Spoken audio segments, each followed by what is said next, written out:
My people. Show of hands, entrepreneurs in the crowd. Fuck yes. All right. I'm going to take off my jacket. This is going to be unhinged. You guys ready for that? Dave was just in my house. We decided to work out together before this, get our energy going. He's going to talk for a bit. Dave's like, what do you think we should do? Should we prep? And I'm like, no. We should not prep. We should just go in. So we're going to do, how long do we have? I assume that's the right, as long as you want? Wow. Okay. Buckle up. So we'll talk a little bit, and then if you guys are open to it, I'd love to just open the floor up. Yeah, let's take a lot of questions tonight. We want to hear from you and make sure we deliver the value you all came here for. Wow, look at that. Look at the size of your head.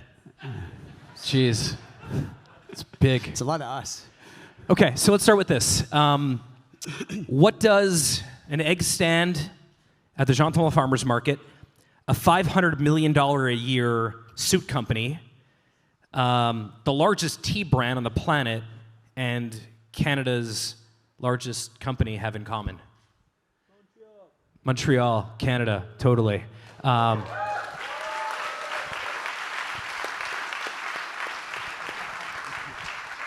Right? It's kind of crazy. It's totally crazy. You go back 2 generations, and our grandparents, great-grandparents were getting off boats with My nothing. father got off a boat. Right. My father came here in '56. My great-grandparents got off a boat with literally You're like old nothing. Canadian. I'm like new Canadian. Yeah, I am. I'm 1800s. But they had nothing. They showed up in Montreal, and Montreal gave them a chance, and they delivered. They delivered jobs. They built a company. They got on a train. They did what not a lot has, a lot has changed, but at the same time, not a lot has changed in 130 odd years. They got on a train, they sold fabrics and clothing, and they built a massive clothing company right here in Montreal. It is interesting because one of the things that I think some of you that have the incredible burden of following me on social media know that I talk a lot about is Montreal. I moved to Montreal 2 years ago. I was born here, but I grew up in South Florida, and then I came here to go to McGill, then I went to Ottawa for law school, met Toby. We've been building Shopify in Ottawa for the last, 20 years or so. And then decided that, my wife and I decided we don't want to live in Ottawa anymore. We can explain why, but if you've been to Ottawa, you probably know. And I'm from Ottawa, by the way, yeah, but I'm recovering. And Lindsay and I decided, it was going to be back to South Florida. Miami's super hot right now. New York, where you and I spend basically every week. Right. We're there every week. You're there tomorrow morning, I'm there Wednesday. Or Montreal, and we picked Montreal. And partially, we picked Montreal because for us, it is the most cultural, most interesting, most joie de vivre city on the planet. But that's true story. But that's not actually the reason. The reason is, you and I, this is where, you and I, the reason that we're best friends is because of this one thing. We both pray at the altar of entrepreneurship. We both believe in entrepreneurship. Absolutely. Is truly the greatest way for humans to find their thing, to make their lives better, to self-actualize. And as we began to start talking, so David and I were best friends. Now, we met in 2015, the year that Shopify went public, DAVIDsTEA went public. I was taking Shopify public on New York Stock Exchange. David was taking DAVIDsTEA public in NASDAQ. We met that year. We basically fell in love and have been hanging out ever since. But we began to talk a lot about Montreal as a breeding ground. My father comes here in '56. My grandfather starts an egg stall at the Montreal Farmers Market, Le Capitaine. His family comes here, you guys know Peerless clothing? So his uncle started Peerless, and Peerless, no joke, does $500 million a year selling suits. If you're wearing a suit made by Hugo Boss or Ralph Lauren or 1,000 other brands, that's all made in Montreal at Peerless, and that was Alvin Segal. Yeah, it's a 100-year overnight success. Harley said something really interesting there about entrepreneurship and being able to self-actualize, and I couldn't help see the flood of hands that went up when he asked how many of you are entrepreneurs. It reminds me of the saying, entrepreneurship is a personal journey disguised as a business pursuit. Many of you know this, but a lot of the time it feels like walking through quicksand and chewing broken glass. And that doesn't go away. Yeah, it doesn't. Ever. Whether you're running a small startup, you're selling eggs at the farmer's market, or you're running a $200 billion company, the glass still hurts. Yeah. 100%. In the moment, it feels like you're going nowhere, and then you look back 3 months, 6 months, a year. We go away at Christmas and with our families together, and it's a chance to reflect. It's the one time a year I find that's a true vacation, because the rest of the world shuts down between Christmas and New Year's, and it's my favorite time of the year because I'm able to take stock. When I'm in the moment, it's so difficult, right? Like there's 101 problems coming at me a mile a minute. Yeah, that's totally bullshit, though. Tell the truth. We get there, we sit on the beach for one day, and the next day we create Big Shot. And the day after, we create Firebelly Tea. I don't know if any of you in the room that are entrepreneurs also suck at vacation. But welcome to the club. It's the best club in the world. We try. It's we, true. We We pretend. about 24, 48 hours. Our wives are like, how was your day relaxing? We're like, we created a tea company called Firebelly. It'll launch tomorrow. Yeah. Okay, let's stay on track here. So we've been talking a lot about why Montreal is the way it is. And best we can come up with, and I'd love to hear some of your thoughts on this as well, is that ultimately Montreal is a city of immigrants. And like I'm the child of immigrants myself, like my dad, like my grandparents, like your family, immigrants don't have a lot of choices. Nobody wants to hire them. No one wants to hire us. So what do? We start our own companies. We hire ourselves. And the thing about Montreal in particular is that it doesn't feel like that is a second-class way to live your life. It feels interesting. It feels like in places, I think, like Milan or New York, the posters on the wall are of fashion icons. And in places like Texas or Alberta, it's the oil barons. But in Montreal, it's Alain Bouchard from Couche-Tard, and it's Sam Bronfman, and it's Guy Laliberté, and it's Aldo Bensadoun, and it's Sal Parasuco, and it feels like in Montreal we celebrate entrepreneurship in a different way than anywhere else. Whereas I think in talking about New York, they pray at the altars of Wall Street. And even in Toronto to some extent. I mean, Bay Street is a big part of that. Yeah, I mean, it's this backdrop of where Europe meets North America. And I remember building DAVIDsTEA here. The creativity oozes everywhere. I mean, some of the best retail concepts come out of Montreal. Very few of them actually come out of Toronto. We were able to get some of the best designers. What's that? Wow. You're never going to be allowed back. What? In Toronto. I live there now, so don't tell them. Not for long. But well, it's true. I mean, it's just a fact. I mean, look, Toronto's the financial center of Canada. That's also a fact. But we were able to get some of the best designers who are coming over from some incredible PR houses in Paris, and they want to come to Montreal. It's a cool place.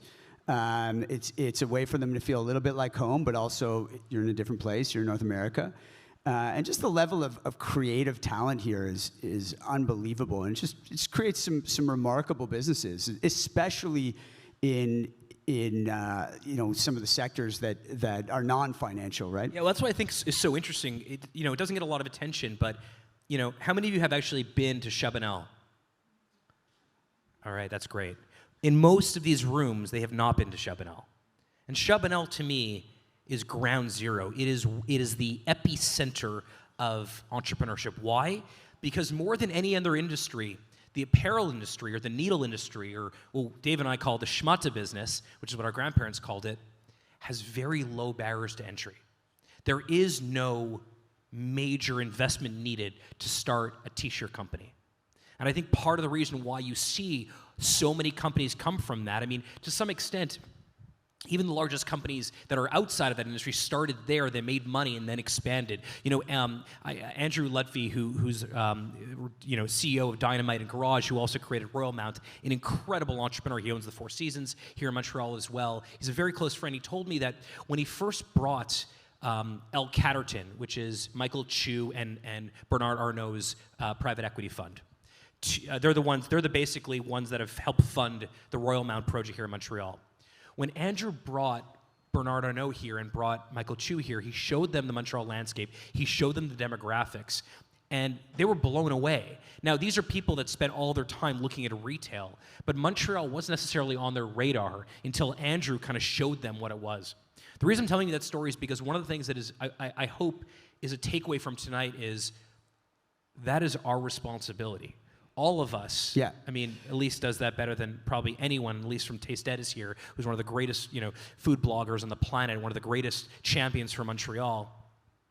We all have to be tour guides, champions. We all have to be force multipliers for Montreal. Well, there's a legacy, right? There's a legacy to live up to. I mean, this city has produced greatness time and time again. I mean, my favorite Montreal story, immigrant story of building a business, which I think these principles still apply today to many of you, is Joshua Ron. Guy comes over here. This is truly one of the best entrepreneurship stories. It's unbelievable. I mean, he survives the Holocaust. He comes over. He's got no family. I mean, he shows up with nothing, and he knows how to make fabric. And he knows that, but he can't make it. He doesn't have the machines to do it. He's got nothing. So he goes around to all the different clothing people buy fabric, and he's like, "Look, I'll make your fabric for you. Give me a contract." And he knows if he gets the contract, he can get the machinery. He can make the investments he needs to actually produce and deliver what these people need. And somebody finally gets sick of him, and they're like, "Look, kid, get out of here. Here's a piece of fabric. Go recreate it for me. Go recreate the sample. Come back, and if you can do it well, I'll give you something small." So he leaves. He's like, "What am I going to do? I can't do it." So he waits a week, and he cuts the sample in half. And he goes back, and he hands it to the guy. The guy looks at it. He goes, "Pretty good." Gives him the contract. Guy builds a multi-million-dollar business, and the rest is history. And there's Montreal. I mean, that is Montreal to me. Yeah, 100%. I mean, that's the kind of hustle. That's the grit. You don't let any obstacle stand in your way. And you get it done. I also think there is this funny thing that I experienced in moving here, which was when I told people that I was moving to Montreal, everyone outside of Montreal was like, "Cool place. Like, love it there." Unfortunately, outside of Canada, a lot of people have come here for like bachelor parties for some reason. I don't know why, but that's a thing. But those that were in Montreal, when I told them I was coming here, the answer was, "Really?" And I think that is what, if we collectively can stop that self-deprecating crap, this city will be so much better because it deserves a world-class reputation. And I think all of us need to be, I don't want to overdo the whole Elise thing, but like the reason I think Elise Taste Ed is so incredible is because she is putting Montreal culinary on the map in a global scale, not in a local scale, in a global scale. And so people read her blog, people read her articles. She helped bring some of the people that are giving the awards to restaurants around the world. She helped bring them to Montreal. That stuff matters. And I think there is this inherent responsibility that if we want this to be a world-class place long-term, like I have a 6-year-old and a 9-year-old, Bailey and Zoe, and I really want them to be able to, they may go off to college, but I want them to build whatever they're going to build right here. And so I feel this inherent weight on my shoulders to do so. It's also the reason that I think there are these magnets in Montreal that fundamentally have to be deeply admired. You may not like F1. You may not like the racing in that culture, but you have to respect that F1 is a magnet here. You may not necessarily agree with some of the things going on at Concordia or McGill, but you have to at least admire the fact that Concordia McGill brings people here, and people stay here because of it. Montreal has Tremblant. You may think Tremblant is cheesy. You may think it's overly produced. It's Disney World. Tremblant is a magnet. It brings people to here. And some people end up staying here, or some people go home, but they keep coming back here. And I think there needs to be a deep appreciation for those type of magnets. Hey, it's cool. I mean, there's someone in this audience, hopefully more than one, who's going to build a company that becomes a magnet. Yep. I hope so. Without a doubt. There's someone sitting here tonight that's going to do something that's going to create a ton of jobs for Montreal, the same way Shopify did for Ottawa, and bring people to Montreal. You are all compounders, every one of you. Like, you have an opportunity to build something much bigger than yourselves and create something that benefits, your city, your community, not just yourselves. I mean, which is remarkable. That's the power of entrepreneurship. That's really what it's about at the end of the day. Of course, we all want to make money and do well, but it's more than that. Yeah. I also think there is something about this whole magnet thing being like a regional magnet. For those of you that aren't building here, let me just say the thing to you, which is that a lot of people are going to tell you that you need to move somewhere else to do whatever you want to do. whether it's on the research and development side of things, on the R&D side of things, on the engineering side, whether it's on the funding side, whether it's on the talent side, whether it's on the big picture thinking side, in terms of aspiration and ambition, you do not. I think that is something that previous generations deeply, there was this geographic limiter that existed in previous generations of entrepreneurship. Right. Where you had to go to Milan if you want to be in fashion, and you had to go to Texas if you want to be in oil and gas. And actually, I suspect we have millions of stores on Shopify. I bet you most merchants on Shopify have no idea that Shopify is based in Canada. None. Nor do Zero. they care. Nor do they right? care. It's almost as if the geographic, the physical geographic bounds of the world have been almost eliminated when it comes to business. And now, rather, what people care about is value. Yeah, you can distribute everywhere. That's right. I mean, it's... And you can do that also with funding, right? You don't have to go to a local VC or local angel. You can go to whatever angel you want. You don't have to hire a CFO or a general counsel here. You can hire them anywhere. That means that you can live wherever you want and operate at whatever scale you want. And that is something that it's only our vintage of entrepreneurs. Yep. And David and I are probably older than most of you. We're in our 40s.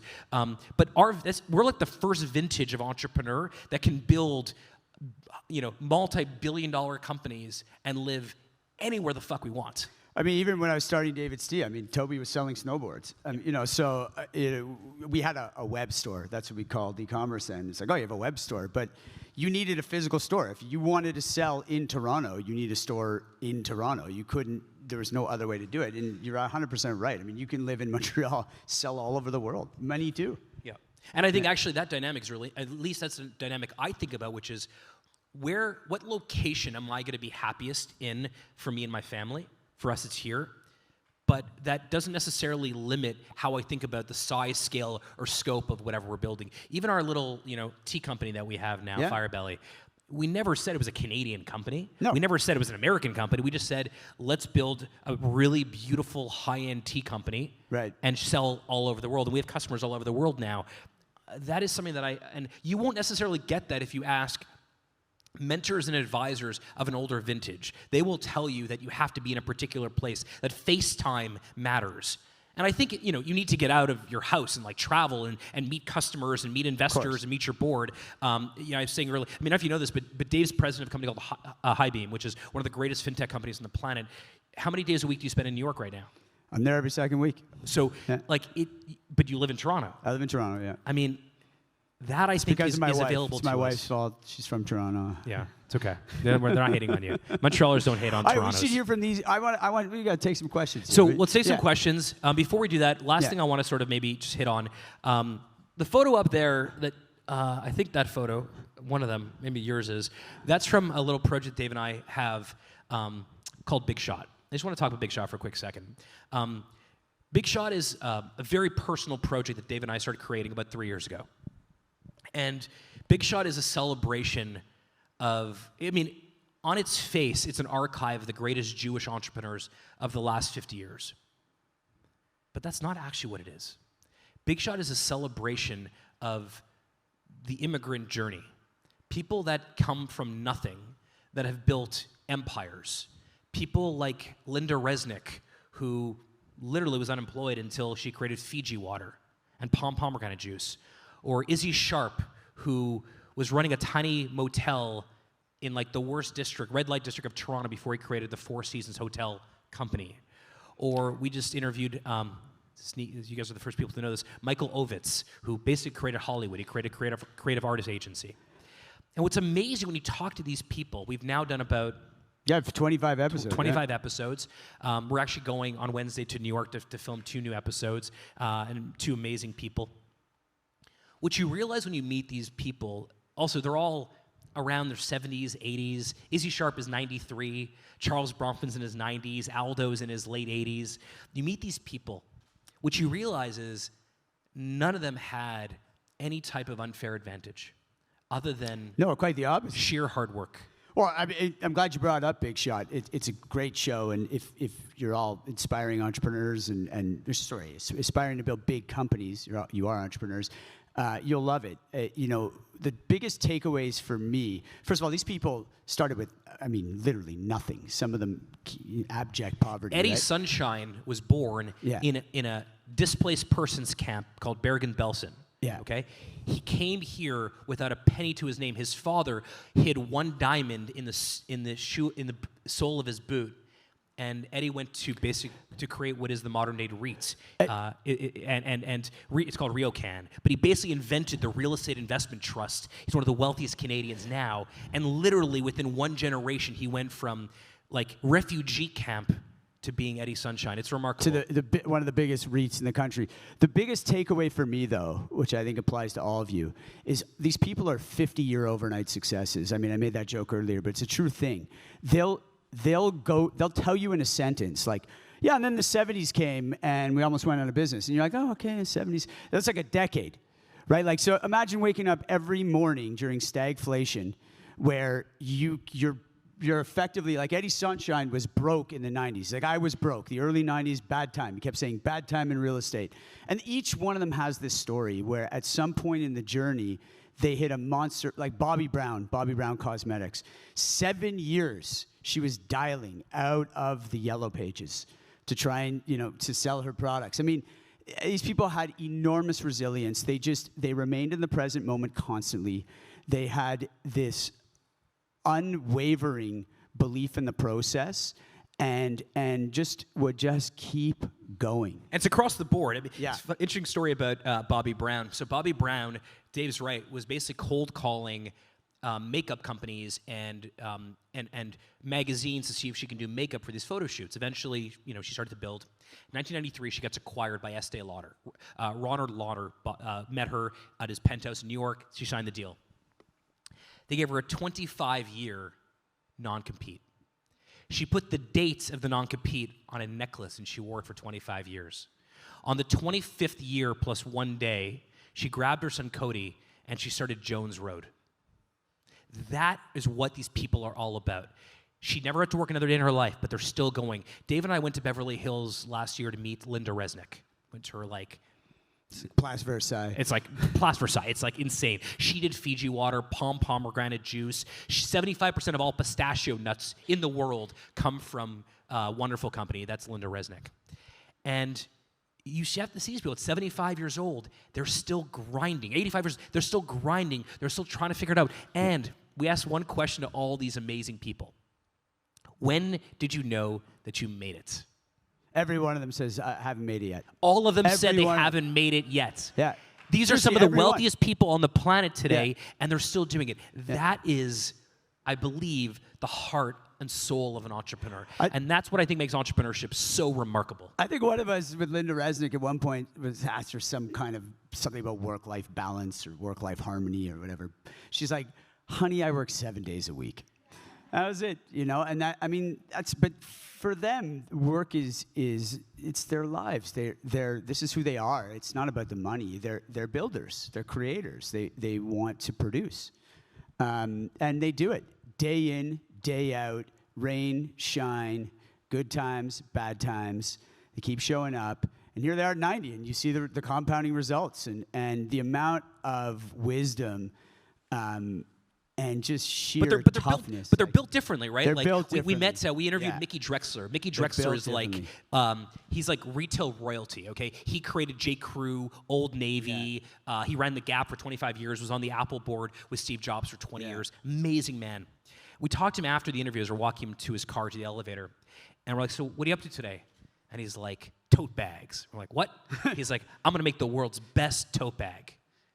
Lo and behold, like a month later, I see Mickey Drexler selling fucking tote bags.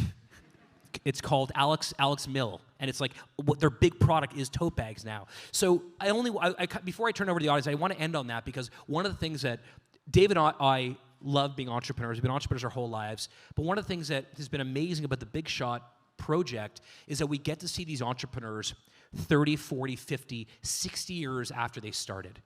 And they haven't changed. They're still grinding. They're still trying to make it happen.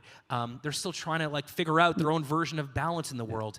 And it is such a beautiful thing. And so for those of you that raised your hand earlier that you are entrepreneurs, it is lonely. It Fall is in scary. love with the journey. But yeah, I mean, the journey, there's nothing like it. So, yeah, keep going. Yeah, let's take your questions. Yeah, he's got his hand up first. All right. Oh, yeah, you can go first. Hello, Madison McLaughlin with BetaKit. Thanks so much for being here. Of course, thank you for having and us. Thank you to everybody for being here as well. So we talked a lot about entrepreneurship. You spilled a lot of tea about entrepreneurship. Good Sorry, one. had to get that in there. Ba-dum-bum-ching. And I want to ask about how you go from creating company culture at the very beginning and how you end up scaling that. What is your advice to entrepreneurs in the room? So I think a lot of people make this terrible mistake with company culture where they effectively put, I swear they do this, they put a picture of an eagle on the wall that says leadership underneath, and they're like, that's our company culture. That is not company culture. Company culture is what you do when nobody is watching. When some person at Shopify is on X or on Instagram and they get a DM, not in the like general inbox, but you know, the like that other inbox in Instagram, whatever that is, that like cesspool. Okay, where they go in that cesspool of Instagram and they're like, some merchant needs some help. And they just help that merchant. So just to define it for a second, that's what I think company culture is. I think the way, at least we have scaled company culture, and I think you know some of the people, some of the OGs, Satish and Arthi, for example, who are incredible humans, is we hire people that are entrepreneurs. In fact, if you look across the Shopify, if you look across every single major product line at Shopify, from Shopify Payments to Capital, to the Shop app, to our ads product, to the enterprise stuff that we're working on right now, to ads, everything. The people running each of those areas of the business, they're all founders. In some cases, founders that we've acquired through acquisition that are running those areas, or people that were founders at one point. That has been our best trick to keep company culture what we think is the strongest possible. And I think the reason that most times company, let me just say something else actually, just because this I think is important. There was a period of time in business history where the founders of a company were very politely asked to leave at a certain size of company. Go back 25 years, that's kind of how it worked. They tap you on the head and say, that was really sweet what you built. It's now time for the adult supervision. What's really wonderful about this era of business, and especially business at scale, is that founders are still leading these companies. And I think that there's no one that is the guardians of the company's culture the way founders are. There's no way that a hired gun from, I'm sorry if anyone's from McKinsey in here, but like from McKinsey is going to care more about the culture of Shopify than Toby and I. And I think that really makes a difference. I think about it two ways. One is culture has to serve the customer, right? So at DAVIDsTEA, we'd always, in our big conferences, we'd bring all our store managers in and assistant managers, and I'd be like, a room like this. And we'd take the org chart with the CEO at the top and the VP, the typical, right? And we'd flip it. And it'd be like, well, who is DAVIDsTEA? DAVIDsTEA is not me or the person that runs finance or stores or planning and allocation or buying, whatever, right? Any of the people in that ivory tower head office. DAVIDsTEA is the person that when you walk in the store, they're the ones that you talk to, right? Like when somebody's like, I hate fill in the blanks, TELUS, Air Canada, whatever. They're not talking about the CEO of Air Canada or TELUS. They're talking about that rep on the phone that pissed them off. And so culture has to empower the people that are on the front lines with your customer. And that's number one. I think that's what Harley's getting at when he's like, who's in the DMs randomly on Instagram? Who actually cares about the customer? So that's the first thing that I always think about with culture. The second thing I like to think about with culture is what you stand for as a brand should never change. How you do things should never stop changing. And it's really important to not confuse the two. And so, what are those core principles that you are all about and that are never going to change? Shopify does this actually better than anyone. I mean, they are arming, entrepreneurship, and they did it. When I met Harley, it was a much smaller company, 1/200th of the size it is today, and it had basically the same idea of empowering people to create their own businesses as quickly and easily as possible. And today it's exactly the same thing. So, I think that's what they stand for. Now, how they do things, my God, I mean, it's unbelievable the amount of change that has happened. So I like to really think through those two things. One, who are the people with my customers, and am I giving them am I working for them? Because I ultimately work for the customer, and they're the buffer between me and them. And am I giving them the tools they need to be successful and to actually execute and give a great experience? And two, what are the principles in the company that 20 years from now, 40 years from now, et cetera, still hold true? And then everything else is fair game. I don't have a mic, so you raise your hand, we need someone to moderate here. You guys pick. Actually, there are mics, right? Okay. Yeah, so if anyone wants to just like go to a mic, you can too. Or you can just stand up there. All right. Farms. Do that. Anyway. My question is the early days, because right now I've been selling my solution for the last 5 months. And I have my customers, I talk with them not every day, but I'm always there for them on Messenger. I'm really obsessed about bringing them value. At the beginning of Shopify and DAVIDsTEA, were you like that? And how long did it take before you started to be? We're still like that. I swear. Yeah, I swear to God. That doesn't change. And frankly, the second it does, time for you to stop. Yeah, that 100%. He will pick up the phone with a customer. I've seen him do it tomorrow. I called people. DAVIDsTEA was doing $200 million of sales. It's a lot of tea. Right? 200 stores across North America. Someone had I remember this like it was yesterday. I would go every week on Friday. I would go through, and I know he's exactly the same. I'd spend an hour, I'd go through, despite whatever was going on, I'd look through the service calls that week. I'd look through, and I'd pick somebody, and I would call. Look, if you don't want to do this, go be a dentist. Right. No, I like it. It's just I'm wondering, does it stop? And I'm going to stand now, too. You stand too. Look, this is not the easiest profession in the world. This is probably the most difficult profession in the world. Yeah. I went to law school. I practiced law for 2 months, okay? Yeah. It was so chill. And I worked hard, but entrepreneurship is every day, all the time, everything you got, Saturday nights, Monday mornings. This idea of work-life balance is so interesting because it sort of assumes that you have work life and life.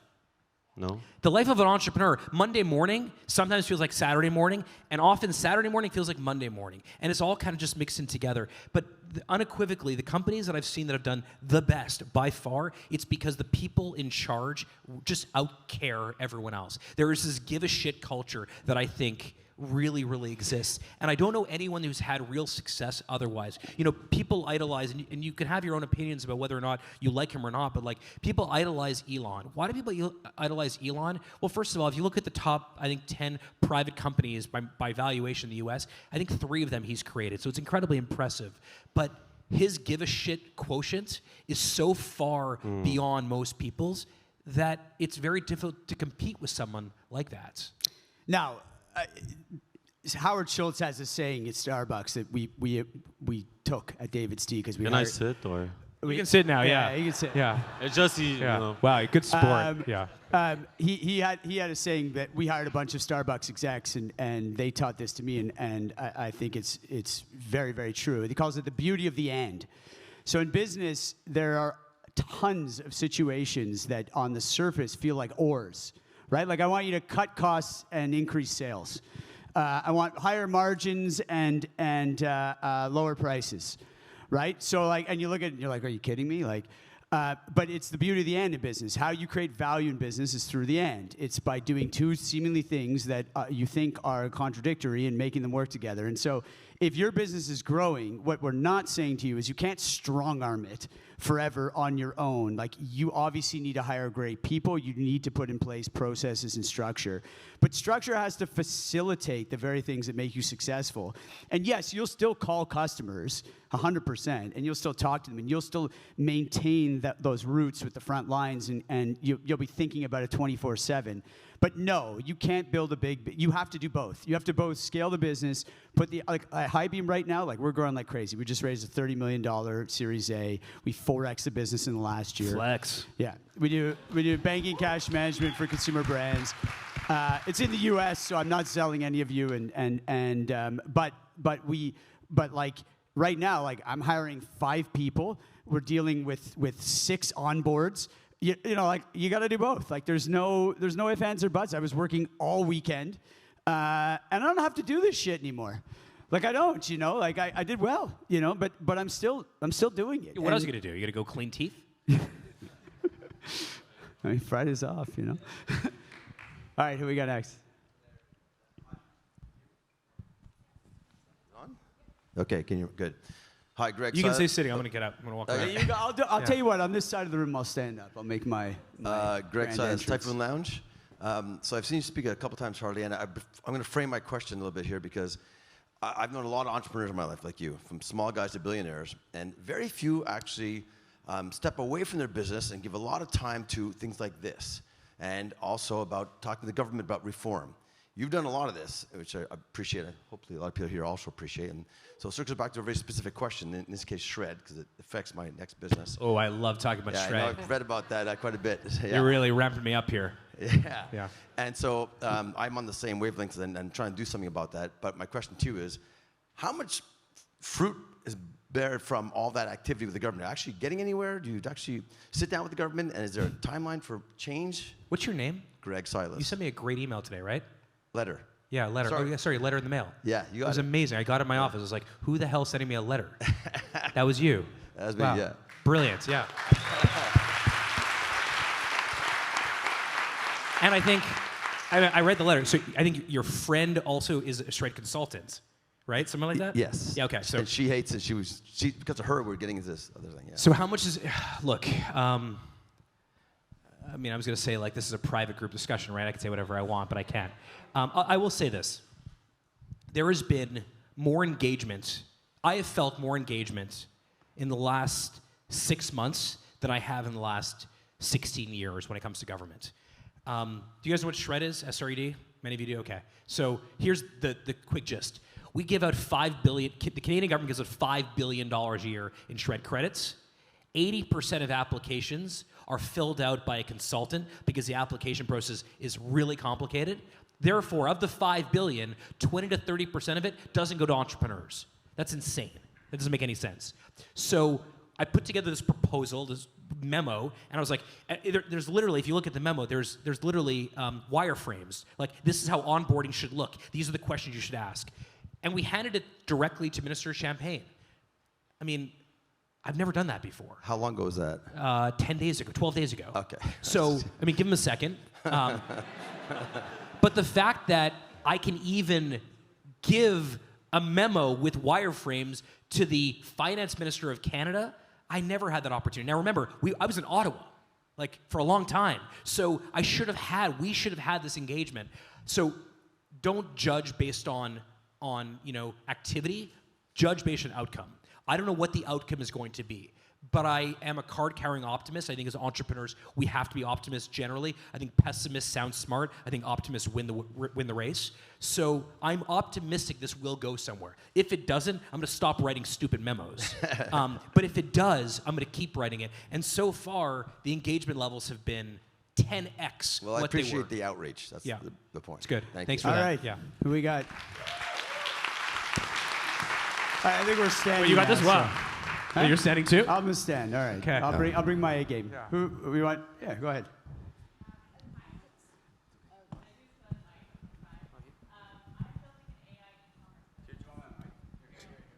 There we go.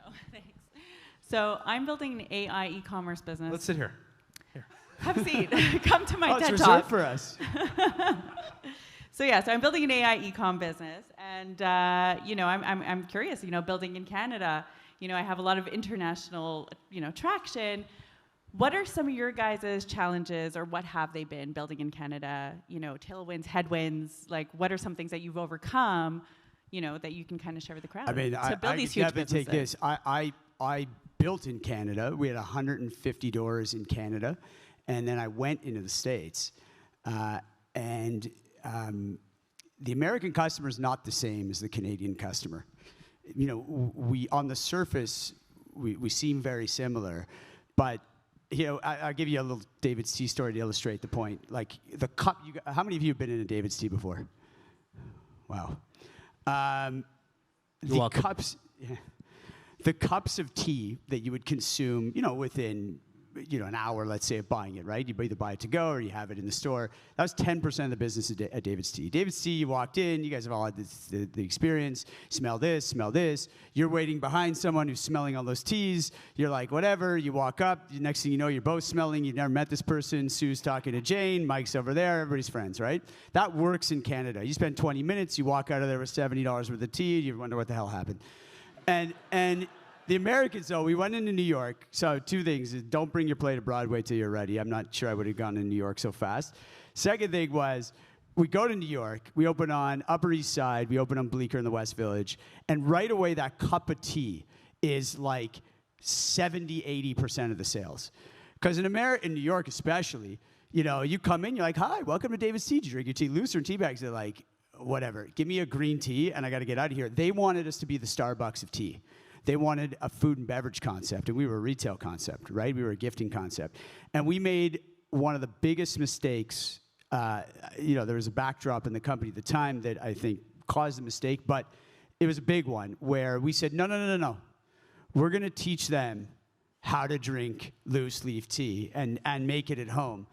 And it turns out you make a lot more money selling people what they want instead of what you think they should want. It's a big shocker. It's a huge lesson. Way to go. Yeah. So to bring it home for you, as you think about selling internationally, figure out what they want in each country and don't think you're smarter than them and try and force the way it works here over there. We It's sell a just different mix for Firebelly in the U.S. We have a sampler pack for the U.S., whereas we don't do nearly as many samplers in Canada. So we have a different for Firebelly, which is not nearly as big as David's Tea, of course, but we actually have a different way of marketing, different brand, not different brand, but different marketing, different funnel. If you look at our advertising, are slightly different. Our fulfillment is very different. We use different warehouses. Yep. So we look at it almost like a totally different demographic because the taste of those particular consumers are different. You have one more question? We did. Yeah, we did both at the same time, and actually, we do both. When we put out something new, we just did this really cool, what do we call it? Oh, we put out an auto whisk. And you guys make matcha? Dave's been obsessed with this. It's so ridiculous. It's like such an entrepreneur thing. But Dave's been obsessed with making like the greatest auto whisk for like 15 years. Obsessed with it. You go to his office, his home office, there's like papers everywhere, demos, samples. It's atrocious. But he finally figured out how to make the world's perfect auto whisk for like AG1 or matcha or whatever, your protein shake. We went to market both in Canada and the US, and pretty much now we're focused on the US for it more than we are in Canada. Yeah. By the way, now we're selling you. You can actually buy Firebelly tea. I'm just telling you all. Yo. Oh, so yeah. Sorry, guys. And then we'll go to you. I'm holding up the line. Super quick question. I know a lot of people are probably at different stages in their company, but I want to bring you guys back to day one, I guess. If you can redo it over again, and we're building a direct-to-consumer fintech, so I guess position yourself in that angle. How would you go about getting your first couple customers? I would do it the exact same way I think we did in the early days of Shopify, which is I just called them.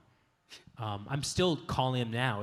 If you listen to our earnings calls, on the earnings calls that we do each quarter, I often will talk about a couple big brands that we just got on Shopify. So last earnings call, I mentioned Canada Goose, I mentioned Burton, I mentioned Starbucks. All three of those, I work with an amazing team, but I'm also on the phone getting those customers on. In the early days of Shopify, we cold called anyone that we thought could potentially be a customer of ours, and we still do that today. Maybe now it's more of an DM or Instagram DM that starts the conversation, or it's a mutual friend who puts us in touch. But I think Paul Graham talks a lot about this. And he's a memo I think about this called "Things That Don't Scale." I think in the early days, doing things that don't scale really, really matters. There's a lot of hacks to it. You guys know Alex Hermosi? So I helped Alex out on something, and this morning when I got to the office, the Shopify office, there was this big package, and I opened it up, and it was cookies, the most amazing cookies from New York, from Alex, and I was like, I didn't remember what I did. Oh, right, yeah, I did that thing. He had launched his last book, and the traffic was insane for that book, and I made sure that Shopify was ready for it, and he just sent me a box of cookies. So I texted him, I was like, dude, thanks for the cookies. He's like, it's for your kids. I saw your kids eating these cookies. He took the time to think about this sort of thing. He can't do that at scale but it meant a lot to me. And next time Alex needs something from me, even though he's doing big numbers and we're doing big numbers, I'm going to do it. This guy wrote me a letter, like an actual paper letter, like mail, envelope, all. I've never seen one before. It's amazing. I remember he wrote who his friend was. He wrote about Shred. Like, these things matter. These things that don't scale, that feel like a waste of time, matter. Because, when you're in an event like this, there's going to be a lineup of people who are going to want to pitch you or me or all of us on things you're not going to remember. But I remember the weird letter I got this morning. I pulled the letter shtick too, by the way. I wrote Les Wexner. He's not the original No, person he's not that the sent a letter? original writer. Okay, you've been doing letters. I've been doing letters since, but it works. And it doesn't, he runs a $200 billion company, and he read his letter today. I wrote Les Wexner a letter, who was Victoria's Secret Limited Brands. 20 years ago, I sold a system for fitting rooms in clothing stores. We capture what people tried on versus what they buy, and we had a conversion rate. So the successful discovery of something that did not work. It did not work. No, we got into Macy's. We piloted it at 34th and 7th. But it was a nice to have, not a must have. But nonetheless, I wrote letters to all these CEOs, and they answered me. I was like 25 years old, and it worked. I don't really know another way. You gotta, if the front door's locked and the side door is broken, go through the back door and go through the roof. Like, whatever you gotta do, dig a tunnel, like go under. The side door's broken. Why can't you go to the side door? I don't know, but figure it out. You got to go through a window. It really is that. I don't know if there's. We could sit here and be like, well, top of funnel, you got to go to partners, and you might get. But at the end of the day, you got to find a customer who's willing to believe in you. Like, Mike Katchen, who runs Well Simple, an amazing guy, ex-McKinsey, but we don't hold that against him. But he built this incredible business, and we've both known him since he was starting out with it. And we were having this exact same conversation. And he's like, well, first you need one customer. And okay, now we got one customer. And then you need two. It does eventually start to snowball, but it's just about finding those people that believe in you. Everybody had a first customer. Right? They got it somehow, and so can you. Okay, let's go here. Hello. We have 2 minutes left. You were very long-winded. So I learned a super valuable lesson today. I should be sending more mail to Harley. I think that this conference is sponsored by Canada Post. Yeah. I hope not. I hope I'll never be delivered. Don't use them. Actually, before I even give ask my question, Harley, thank you so much for what you do for the Montreal community, especially for Builder Sundays. And Dave, you been to Builder Sundays? At Builder Sundays, of course. Okay, awesome. And Dave, thank you so much for DAVIDsTEA. I'm there with my fiance once every 2 weeks. My bank account doesn't love it, but she sure does, so I'm still gonna go. So my question revolves around the founding team. So when you started Shopify, DAVIDsTEA, what was it like building that founding team, and how do you ensure trust amongst each member and make sure that all your goals are aligned? It's really hard. I've thought a lot about not just the founding team, but basically the different phases of company. Some of you may have heard me talk about this before because it's I think things like nomenclature is really important. Like, naming things helps you understand things. It's only recently have I kind of figured out what I think is a really good naming scheme. I think at the beginning, in the early stages of a company, it's like Swiss Army knife time. Like, everybody do everything. Truly, it doesn't matter what, it's not my job. There is no, that is not my job. It does not exist, and it should not exist. And I think the early team needs to really be meshing. But I think it's a bit chaotic. Those of you that are running early stage startups, it is chaotic. That is okay. And there's another phase.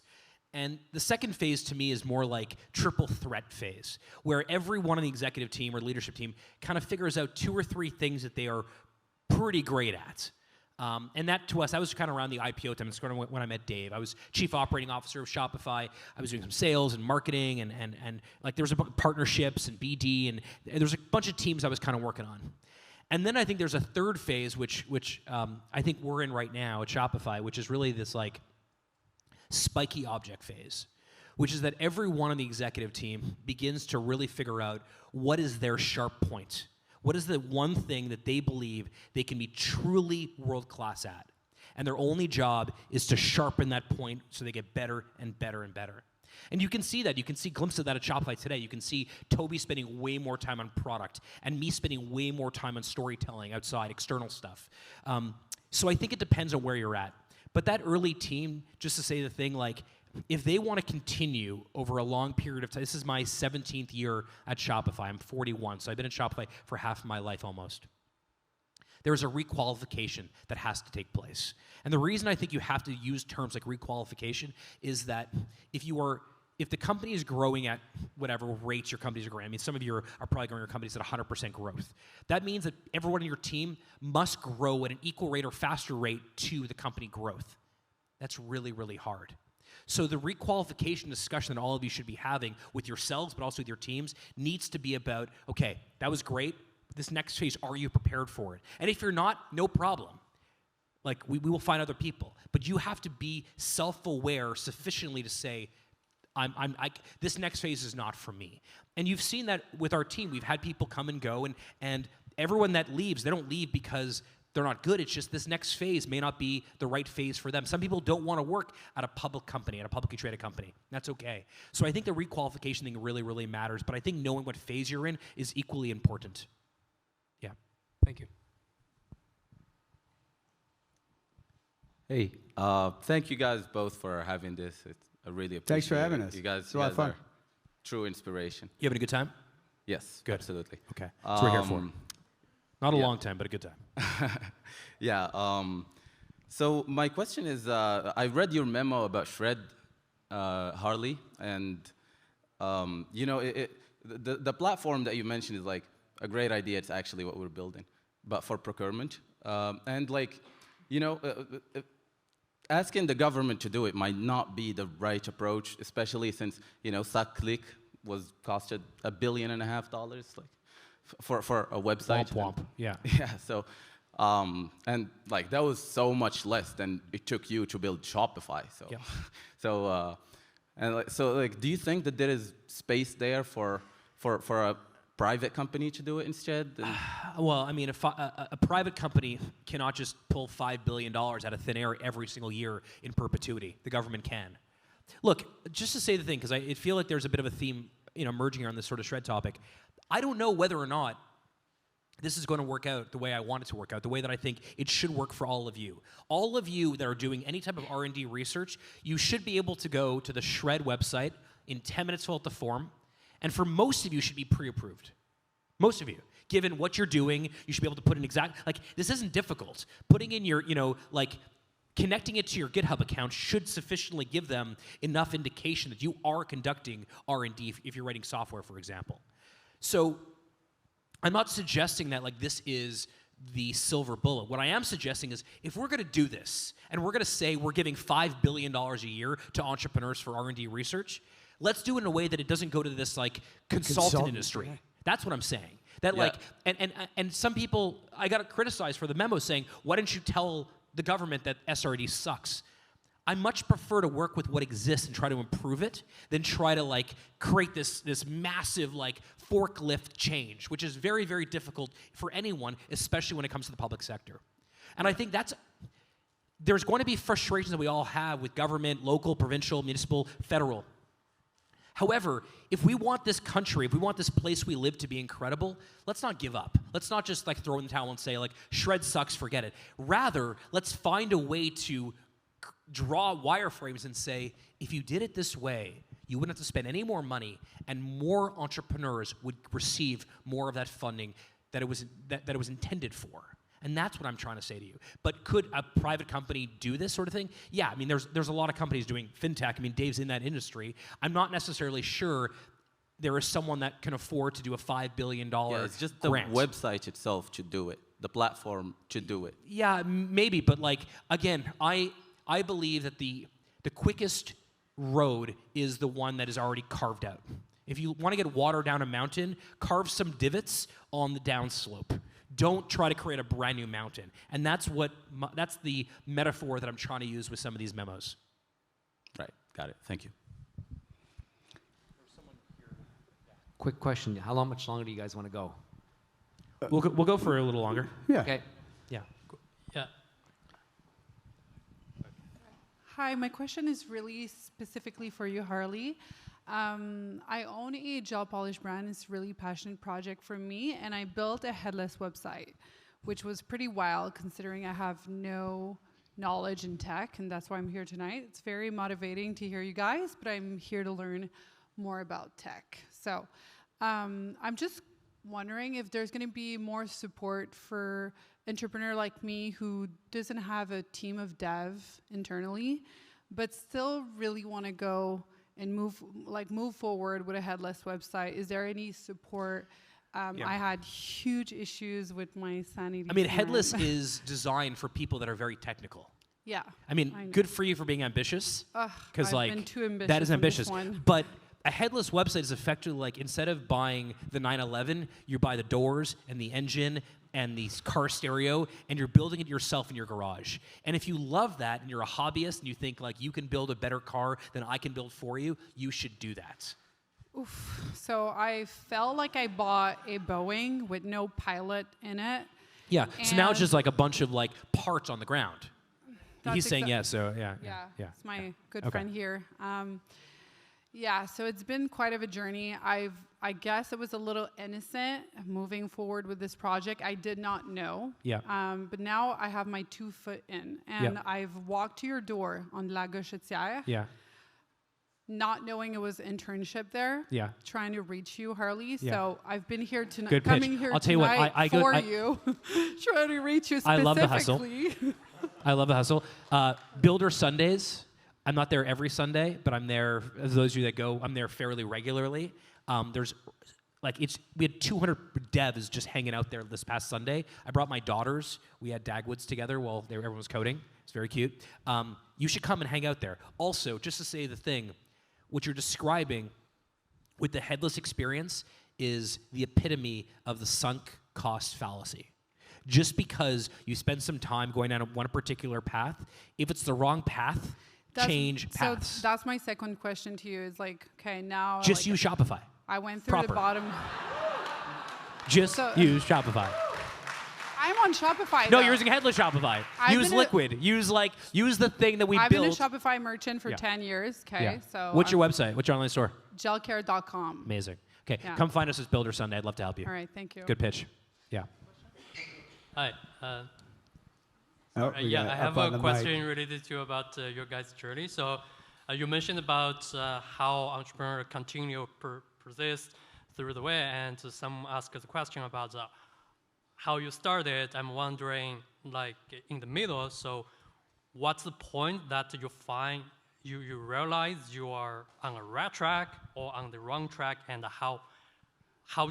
what made you pivot in the journey? I'm assuming that you didn't build Shopify without like any entrepreneurship experience before, but so I'm wondering like what's the milestone or pivotal moment in your life that you decided to pivot for both of you? I mean, there's always a new challenge. The way I kind of think about this, I call it. I'm going to stand for this one. Yeah, you should stand. Feels good to stand, right? Feel good to yeah, stand. you can pace. Yeah. I call it Friday Dave and Monday Dave. Friday Dave is grateful. Look, everything we're doing is really hard. You guys are going to have wins. You're going to have a lot of losses, and hopefully the wins are big enough to cover up the losses. Friday, be grateful.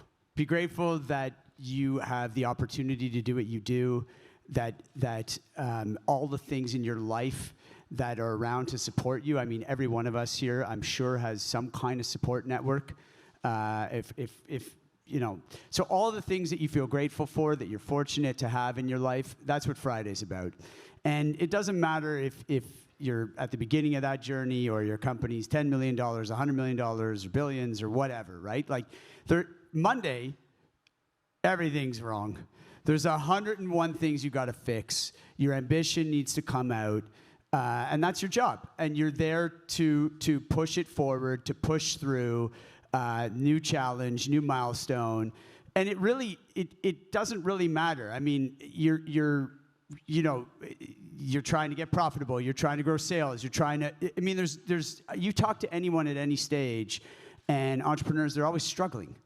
Like they're struggling to break through on something that is really, really hard to do. And so, I think that's kind of the framework I use for this, which is every Friday, I actually do this. This is an exercise. Like I call him often, and I'll be like, it's Friday, He's like, everything is great. It's Friday, and then I'm like, how's Monday? He's like, terrible. Everything's awful. That's right. And so I think I've used this technique over and over as I grew in business, and I found it quite useful. I just think it's important to take a moment to appreciate where you're at, what you've done, all the people around you that have helped you do it, your friends, your family, whatever you have in your life. We live in one of the greatest countries in the world and in one of the greatest cities in the world, right? So that's what Friday's about. But yeah, when you wake up Monday, whatever your company's, don't think you're ever going to hit. I mean, we just told you with Big Shot that every one of these people, these are billionaires. These are multi-billionaires. They've built. Steve Ross is 86 years old. He built Hudson Yards. He built the Time Warner Center. He's one of the greatest real estate developers in New York City history. We went to see him in West Palm, Florida, and he's got an office. He's 86. He won't be here in 20 years. He's got an office full of 100 plus people building the community of West Palm. He brought Vanderbilt there, the Cleveland Clinic. He bought the land, like an enormous swath of land, 30 years ago and has lost money on it every single year. And we wanted to talk to him about his incredible career and all the things he did in New York. He wouldn't have any of it. All he wanted to talk about is the project he's working on right now. So here he's struggling. Like this guy's struggling. He's 86 years old. One of the wealthiest people he owns the Miami Dolphins. Yeah. And he's still like grinding every single day. Right. The best thing a mentor There's of mine no told over me, the rainbow. The best thing a mentor once told me was like, no one knows what they're doing. We're all just figuring it out. And once you know that, once you believe that we're all just figuring it out on our own, I never ran a publicly traded company. I never had another job before. Shopify, I had a DJ business. I sold T-shirts when I was at McGill. But I never ran a public company. You figure it out. And back to the requalification.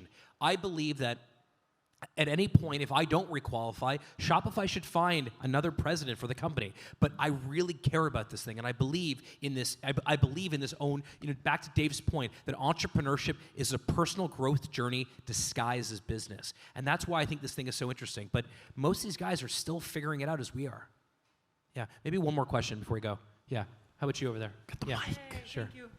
My name's Abby. I'm a PhD. We'll get you, don't worry. Yeah, sorry, we'll get you. Yeah, it's all good. Sorry, go ahead. 2 Did questions. you mean to talk to me? No, go ahead. No, you're good. You're good. Okay, cool. My name's Abby. I'm a PhD candidate at Concordia. Nice. It's a joint program with HEC. I took classes here too. I wanted to just say first that DAVIDsTEA has the best tea infusers. Like, I've tried a million of them. Just like the very simple one that goes in your cup. So I'm excited to know that you got the whisk working on it. I'm sure it's going to be the best. Thank you. We took it up a notch at Firebelly, but I hear you. Okay, I'll I'm have glad to you check like that it. out. But so then, speaking about entrepreneurship as a personal journey and the value of entrepreneurship as something that solves problems in the world, as something that can get people to be a superstar, let alone make their livelihood. But a lot of the people I'm working with, a lot of them so I'm doing research about entrepreneurship, especially historically marginalized populations. If anybody wants to talk to me, find me on LinkedIn, Abby Golub, Golub. Yeah, good hustle. Thank you. So I want to hear more about your opinion on so not everybody who sells on Shopify is going to be a huge company. And so are those but they might support their family, or they might not even really make enough to make it worth paying their fees for Shopify. Just some of the people I've talked to have told me that. I'm wondering, what's your opinion or advice for small businesses and their role in economy and So first of all, if you look at it's just in Canada, but US as well, the number one employer of people, of humans, is small businesses. We are the job creators as small businesses. That's the first thing. Second thing is, we are not changing physics. Most small businesses do not succeed. What we're trying to do, Shopify, Harley, David, all of us, is we're just trying to make it a little bit more accessible. We're simply trying to level the playing field so that, think about this, 20 years ago, not that long, 2 decades ago, before Shopify, if you want to build an online store, you had 2 choices. You either had to go spend $1 million with a GSI Commerce or a Magento or ATG or Hybris, or you had to sell on a marketplace like Amazon or eBay, which was inexpensive, but you were renting customers from that marketplace. You didn't build your own business. Why? Because it was inaccessible. Today, for $39, anyone can build a business. And that business, within 5 years, could be a multi-billion-dollar company. I see it all the time. You look at Gymshark or Skims or Alo Yoga or On Running. I mean, these are unbelievable stories. So 2 things have changed that are remarkable. The first is the cost of failure. Today, there's this incredible thing where if you start something and it doesn't work, you pivot. My grandfather at the Jean Talon Market could not pivot. If that egg stall did not succeed, the house was gone. The food was gone. All their money was gone. That's not the case anymore. In 2025, if you try something that doesn't work, you can try something else. And most people celebrate Ben Francis at Gymshark, or they celebrate Emma Grade at Skims. What you don't know, but Emma and Ben, is that they've had a litter of failures, but it didn't make a difference to them. They were still able to build the next thing, which became multi-billion-dollar companies. So the first thing is, not everyone needs to build a multi-billion-dollar company. Some people just want to afford ballet lessons for their daughters or their kids or whatever. They just want to put food on their table. That is the immigrant story. And that's what entrepreneurship today has done. It is more accessible. But the biggest thing is that today, if you don't succeed, you don't lose your house.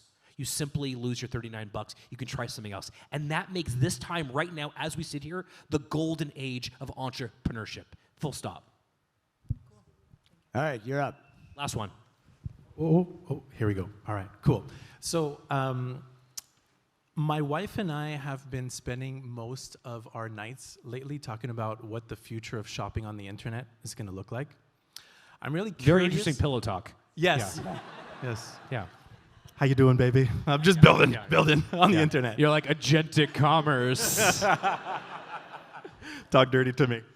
All right. So, given what's going on with OpenAI and your partnership, I'm really curious, like, on so many levels. Like, what do you guys think that's going to look like? What does it look like for Shopify? What does it look like for Firebelly? But, like, really, like, what's up with OpenAI? Good guys, bad guys? Like, what's like Sam Altman's like vibe? Like, I mean, show of hands, how many of you have used ChatGPT today? Look around. Yeah. That is unbelievable. We've all had supercomputers in our pocket for a long time, but now we have the greatest agentic chatbot available that knows everything about anything. That is unbelievable. But on the commerce question in particular, the big shift that I believe, and you're seeing us kind of work on this a little bit with OpenAI, but even with like what we're doing with like Roblox, for example, is the history of retail has been the retailer dictates to the consumer how to purchase. Go back 100 years, anywhere in Montreal. You go to the baker to buy bread, you go to the cobbler to buy your shoes. They have hours of operation. They don't accept certain credit cards, maybe it's cash only. That was how retail was always done. It was being dictated by the retailer. What happened 10 years ago? Something flipped. The consumer began to dictate to the retailer how they want to purchase. And so what's happened is no longer do we have this like online world of retail, an offline world of retail. Every surface area where consumers are spending time should be a place where a transaction could happen. Not necessarily has to happen, but could happen. So for example, we have a partnership with Spotify, Shopify for Spotify. It's a mouthful. But if you are an artist and you have a massive following on your artist page, follower count, and you also have a clothing brand like Skylark for Justin Bieber, you should sell product there.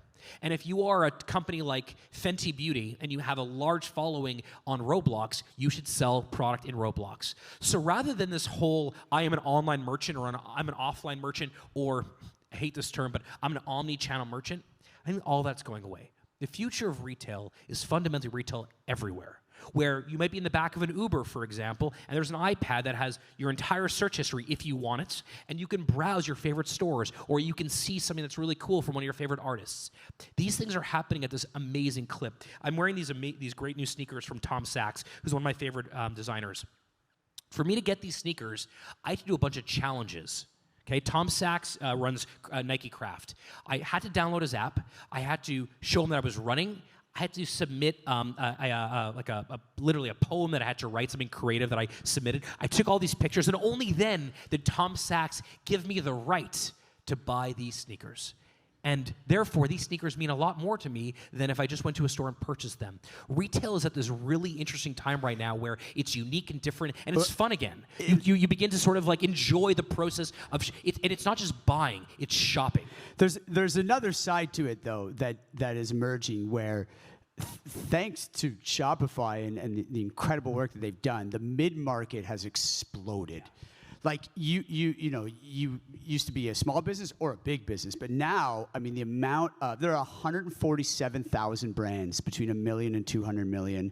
140,000 of them are between like 2 and 25 million, right? So like, and I'm on the other side of this with Highbeam. You know, we're banking and cash management in the U.S. So we see these brands come to us. All the money's coming in the front door and going out the back. It's never been easier to start a business, never been harder to make money from it. And the other side of what's coming, and I totally agree with him that the golden age of entrepreneurship, it's funny, if you look at it, you think it already passed, right? Oh, the pandemic, it was amazing. You could just put an ad up on Facebook and the attribution was like, the Apple didn't have the iOS problems and everybody was scaling up and it was unbelievable. I actually think it's ahead of us. But I think what's changing is the vast majority of these companies are lifestyle businesses. It goes back to that earlier question. You know, all these merchants think they're going to IPO for 10 times revenue. They're not. They're not. Some will. Some will. Some will. Most won't. And there's nothing wrong with that. They're going to have amazing businesses. I mean, imagine having a $30 million business that spits out $5 million of free cash flow every year. Not too shabby. Go buy real estate, right? Like you're going to do great.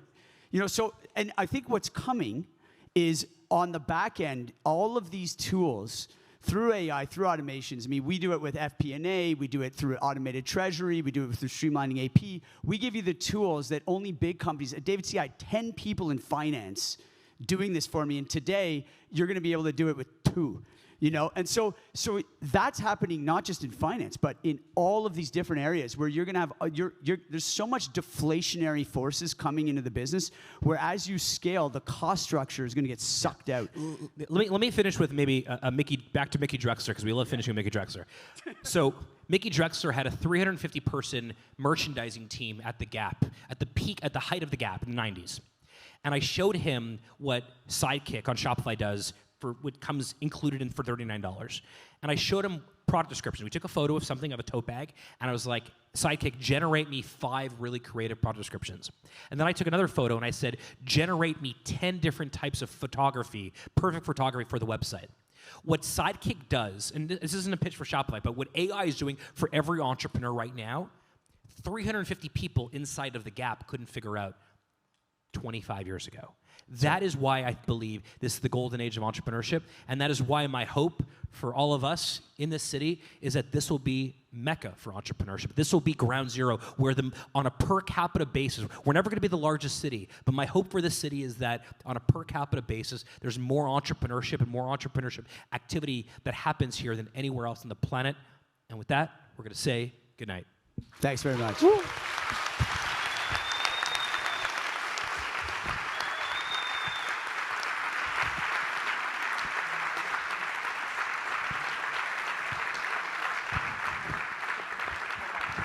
Thank you.